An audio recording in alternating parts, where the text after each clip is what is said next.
Hello everyone. Today I will talk about a little bit about my research, which was about the cost-effective whole transporting materials in the perovskite solar cells to get efficient and stable perovskite solar cells. So this research actually uh, was supported by Chinese Scholarship Council, and the outline of my research was related to the. So first we have to know about the importance of the HTM, and then we have to deal with the issues related to that HTM, and what are the objectives of this research. Then to get those objectives we approach with simulation, and then by getting some information from the simulation and literature, then we applied those information in the experimental approach. Then we have some recommendation.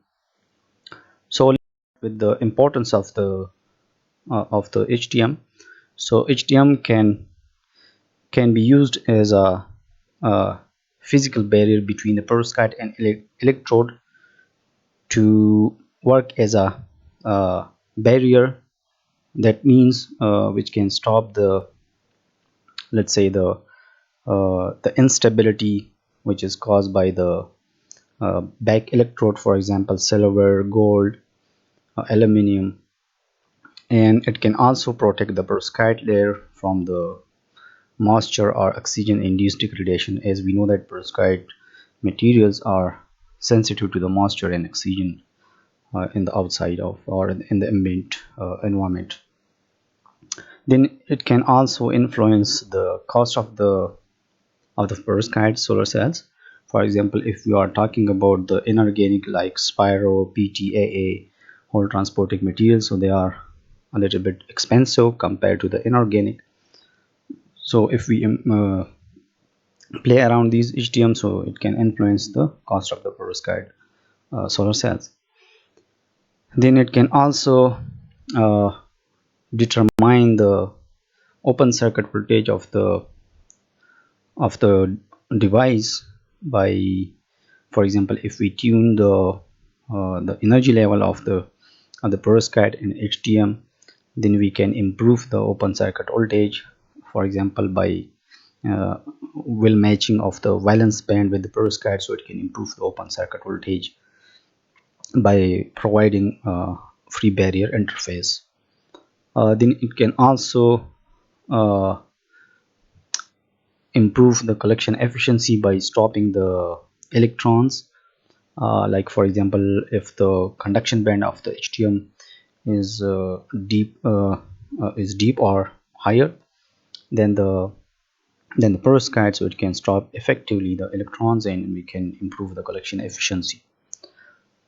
And let's say if we concern with the issues related to the HTMs, which is in this case it was the organic HTMs like Spiro, PTA, and others, which are uh, uh, which are expensive. And we, for example, if we consider the metal electrodes like gold, silver, they are also expensive. So we have some issues about that, so we can reduce the cost by replacing these materials. And it can also have some degradation, like for example if we talking about the spiro, so it has some additives like lithium salt, so it can induce some degradation in the perovskite layer. And for example if we are talking about the electrodes like silver and gold, aluminum, so we will see that in a moment. uh, it can also have some charge recombination, as I told you that, for example before, if there is a mismatching between the energy levels, so it can cause charge recombination. So let's talk about the cost of the HTM and the back electrode. So this is some data collected from the existing literature. For example, uh, if we have a ITO or FTO glass, and we have some process for cleaning uh, these FTO glasses. For example, for 1 meter square FTO glass, so there is a quantity of the material and price, and what are the total contribution to the cell. So for example, if we focus on the HTM, organic HTM in this case, and the gold electrode, so more than 50% of the whole cost of the solar cells is because of these material. So it will be quite better if we reduce the cost by replacing these material. Let's say if we talk about the instability by the electrode and the HTM. So for example, if we have Spiro in this case, so Spiro has some additives like lithium salt and other additive. So for example, if we are using these additives, so we can improve the efficiency of the whole cell, but they have some consequences. Like for example, if we have lithium salt, so it can improve the whole mobility, but at the same time they are hygroscopic and they can attract moisture from the atmosphere, and as the perovskite is sensitive, so it can degrade the perovskite layer as a result. If we have 4-tilt butyl pyridine as an additive, so it can improve the interface contact between the perovskite and the HTM bar, and at the same time it can suppress the charge recombination, but they are corrosive and it deteriorates the perovskite layer by forming some complexes. And for example, if we are talking about the metal electrode, let's say if we are using the aluminum, so it can have some redox reaction with the lead, which is in the methyl ammonium lead iodide. And for example, we have silver, so silver can react with the iodide of the perovskite layer, and there will be oxidation and it can form the insulating silver iodide, and there must be some the charge cannot flow, or there will be a less charge flow of the device. And for example, if we are talking about the gold, so it can diffuse and create some shunting or deep draft states in the device. These are all the undesirable processes in these materials. Then if we are talking about the charge generation and recombination, so we have some desirable process. For example, if we have photo excitation of the perovskite layer, so holes will be collected by the HTM and electrons will be collected by the ETM, which is represented in the green arrow. And for example, there are also some undesirable process like the recombination within the perovskite layer, the recombination at the interfaces. So we need to reduce those undesirable process. So the objective of this work is actually based on this golden rectangle, which is about the low cost and at the same time the efficiency and the stability and scalability. So we have an option. So for example, as we previously seen that if these materials can be replaced by some low cost HTM, and as a composite we can use with the carbon, which is abundantly available in the universe, and they have also high hole mobility, and they're having also compatible energy levels, and we can improve the scalability if we have these low cost of the material. So this is actually the evaluation of the devices, which is basically evolved from the dye sensitized solar cells. So and then it was the electrolyte was used as an hole transporting material. Then it was replaced by solid state HTM, which was Spiro in that case. Then it was the emergence for the mesoporous device. Then it was planar, so we can play around and we can replace the ETL, for example the electron transporting layer. We can remove that and we can simplify the device structure, and that is because of the property of the perovskite that can for example, if we have holes, electrons, so electrons and holes can be conduct through the perovskite layer.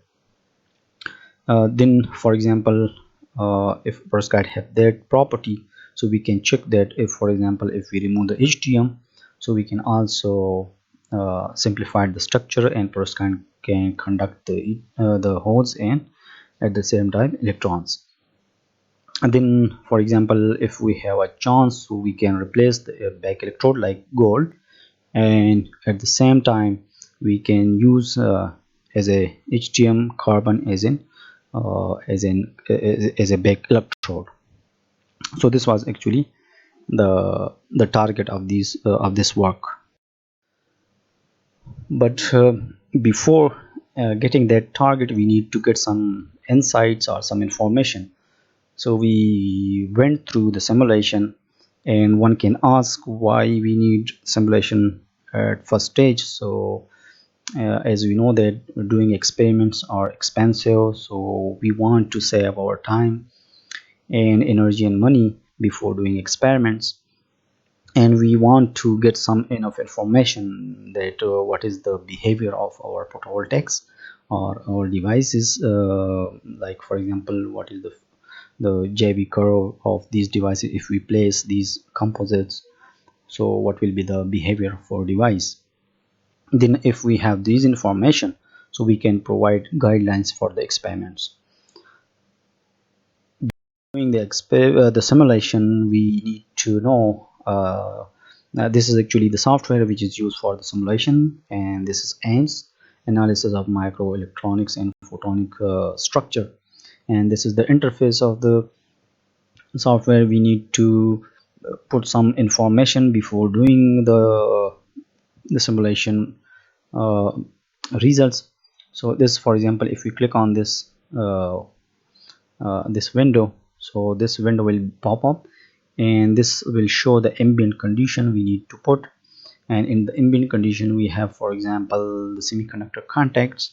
So for the semiconductors contact, we have like ideal ohmic contact, in which two semiconductors have level or matched Fermi energy levels. And for example, if we have such materials which have the Fermi level of one material above than the other one, so we have the selective ohmic contact, and we have also Shockley contact, in which the Fermi level is a little bit higher than the other one. So generally, if we have these materials, so we need to know about these contacts. Then if we go to another window which is about the material information, so we have to define each layer for the device. For example, if I'm going to simulate the NIP structure, in which there is electron transporting layer, there is a perovskite intrinsic layer, there is a HTM hole transporting layer. So I need to define each and every layer for the device. So here I have I shown some materials for our device, which was based on the titanium, perovskite, and nickel oxide with the carbon composite. So we put some information for those simulation, but before doing that, there is some limitation of this software. For example, it doesn't take into account the interface recombination of the charges, so we need to insert some defect layers between these like for example, in between the HTM and the perovskite and ETL and perovskite. So for that we have to define some interfacial uh, defect layers. That is, in this case, it was ETM, between ETM and perovskite, and HTM perovskite. So we put the information in the software and we get these information. For example, if we have, in this case, let's say we have carbon composite with the nickel oxide. So if we check the energy level of this material, so titanium has a deep level valence band and will matching conduction band with the perovskite, so it is easy to block the holes and extract the electrons effectively.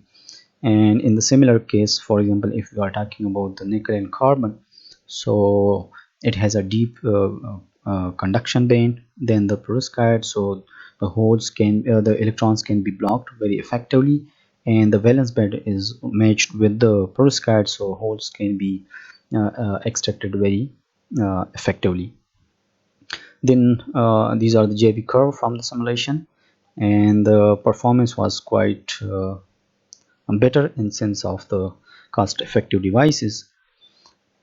And this is the reason was that if these are the energy band levels are matching, so there will be uh, greater charge generation and low recombination of the charges, and that may be because of the energy level alignment of these materials.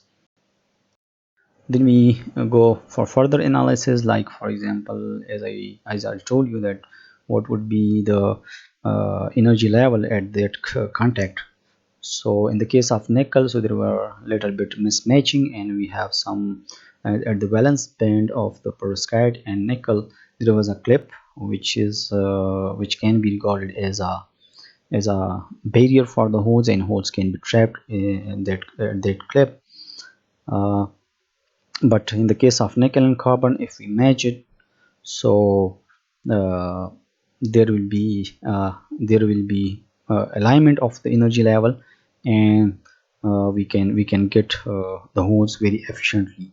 And this is the opposite, as have, for example, if we have energy band offset between the conduction band of the perovskite and nickel, and perovskite and nickel with the carbon composite.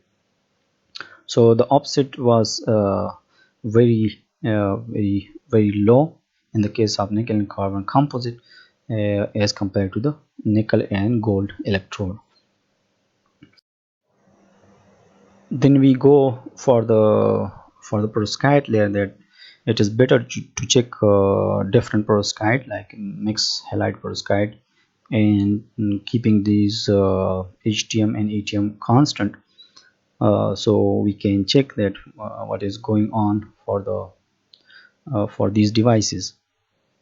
So if we have different perovskite, like for example mixed halide perovskite, so they have different, for example, if you want to change the energy levels, so we can play with the halides of the perovskite, and it can affect the performance of the device. So in the case of, for example, mixed halide and bromide, the charge recombination was very low, and we can get a better performance of the device, in this case around about 20.58 efficiency.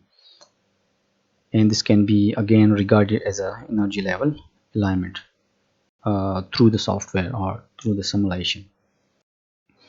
Then we go for the defect density. As we know that defect density in the perovskite layer can influence the performance of these devices. For example, if we have methyl ammonium lead iodide, when we have bromide, we have mixed iodide and bromide, so the open circuit voltage was influenced by these band gaps of these material. And then if we check the efficiency as a function of thickness, so we know that, for example, if we have very thin perovskite layer, so there will be shunting pathways, or the charge recombination will be higher, and we will get very lower efficiency. However, for example, if we increase the thickness, so there will be more generation of the charges, and we can get better performance or the efficiency. However, if we further increase, so there will be a difficulty for the excitons or for the electrons and holes to move to the conduction band and valence band respectively, and they will be trapped before getting to the outside or to the circuit. So there is a optimized condition or optimized level for these material, that is around about 0.3 to 0.5. Then we have also checked the efficiency of the device as a function of temperature, as we know that these materials are sensitive to temperature as well, and that is because of the loose bonding between the organic and the inorganic materials with the halides. For example, if we are talking about methyl ammonium lead iodide, so lead and iodine have very uh, weak bonding, or the strength is very low compared to the bromine and the iodine. So the trend was similar for all the devices. However, in experiments, the lead and bromine uh, and iodine have a little bit strongest attraction between these material. So this can provide us a little bit information that we can use a mixed halide perovskite or mixed cation perovskite as well. So by getting this information, we went for the experimental approach, and we synthesize nickel oxide with the carbon spare composite. Then we characterize it, and that was essential because before uh, applying to the device, we need to know what is the characterization of these material. Then we need to imply that in the device. So in the synthesis was very simple. We took some nickel acetate and glucose and mix it with some concentration, and we just ultrasonically mix it, then heat it at 200 degrees centigrade, and hydrothermally we got this nickel and carbon composite as shown in this schematic diagram. So then we need to characterize that what was the crystal structure of this material. So the crystal structure was quite better, and with as compared to the commercially available nickel oxide. Then we need to know that is there a carbon spare or not. So for the carbon, for example, if we want to know the carbonaceous materials, so we have to know about the G band and D band of the Raman shaft. So at 500 we have the nickel oxide, and the D band and G band is the signal of the carbonaceous elements. So this shows that yes, there was a composite of the nickel oxide and carbon spare. Then we went for the XPS, which shows the elemental analysis that what was the elements we achieved, like carbon, oxygen, nickel, and its valence states or the valency states. So however, we have some impurities like nickel 2. There are some impurities which can be replaced by the nickel 3.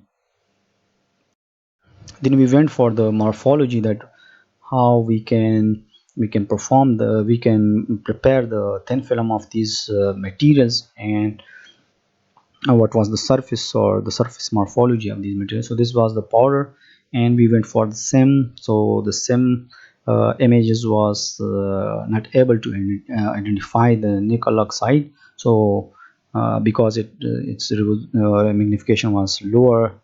Then we went for the TEM. So the TEM was able to identify the nickel oxide. Here is the dark black is an indicator of the carbon spare, and the other was the indicator of the nickel oxide. Then we prepare some thin film from Dr. blading technique, which shows a compact film, and it suggests that it can be beneficial for the moisture stability or the oxygen stability, because it can stop the intrusion of the moisture or oxygen from the atmosphere. So they suggest that we can use as a thin film. Then we were interested to know what was the electrical feature of this material. So for that we need to know about the hole mobility. So the hole mobility and the conductivity as a function of temperature for the semiconductor device material.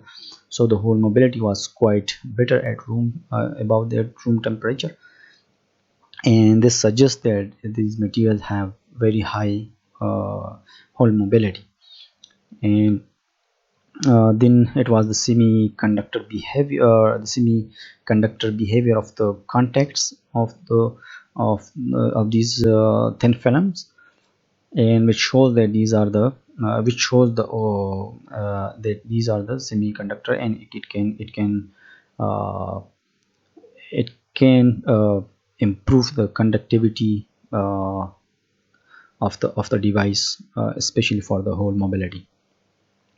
Then the PL photoluminescence of the different composition of the nickel oxide and carbon sphere was shown that, for example, if we apply on the surface of the perovskite, so how the quenching or how the extraction of the holes behave within the device. So for example, if we took for the optimized composition of the nickel and carbon sphere, so the quenching was shown in the green color. So the quenching was very better compared to the other composition, which shows that holes can be extracted very effectively. Then the TRPL was shown that the quenching time was quite better compared to the other composition. By getting those information and those characterization, now we have the cost effective and low energy consumption, because it can be prepared with the Dr. blading technique. And we have applied these material in the mixed halide perovskite by Dr. blading technique, and some performance. We also check the XRD of the device to show to know that is there nickel oxide and carbon sphere is successfully applied in this device. So at the static peaks shows the nickel and carbon sphere, and so this again implies that these composite material can be applied in the device. And for example, if we have this specific composition, so we can get a little bit good performance. In this case it was 11.7 percent power conversion efficiency, which was quite better in sense of cost effective devices. And it was first time that we applied in the planar devices, because generally the carbon material are applied in the mesophore structure. So it was quite better in sense of the cost effective and easy fabrication of the devices. Then we have some cross section of the device. Then we have also prepared the large scale devices, which was around 1 centimeter square active area. And we also check the stability as a function of the time. So without encapsulation, these devices shows quite better stability for 1500 hours, and that was very promising for the stability of the perovskite solar cell. And these are some of my publication as a first author and as a co-author. We have some recommendation in this research as well. For example, if we have some will match energy level of the used material in these devices, so we can improve the built-in potential in these devices. And for example, if we have such materials as we have these composite, and we have prepared some high quality thin film of the perovskite, and we have some interfacial engineering, because these uh, we thought that there are some the interface between the nickel oxide, nickel and carbon composite, and the perovskite was not quite better. So if we improve this interface, so we can improve the efficiency of the device. And we have the, like, for in the full paper, we demonstrated that the thickness of the composite layer was around about 4 micrometer, which is comparatively to the electron transporting layer, it was quite higher. So the flux of charges, for example, if the holes move to the electrode, so it will travel more distance compared to the electrons. So in order to provide equal charge flux, we need to decrease this thickness.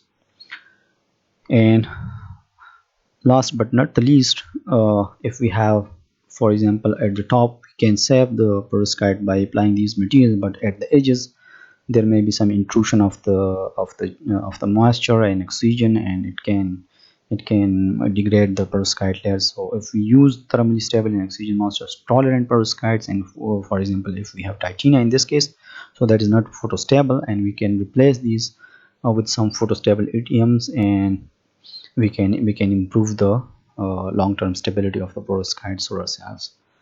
So these are some recommendation according to these research.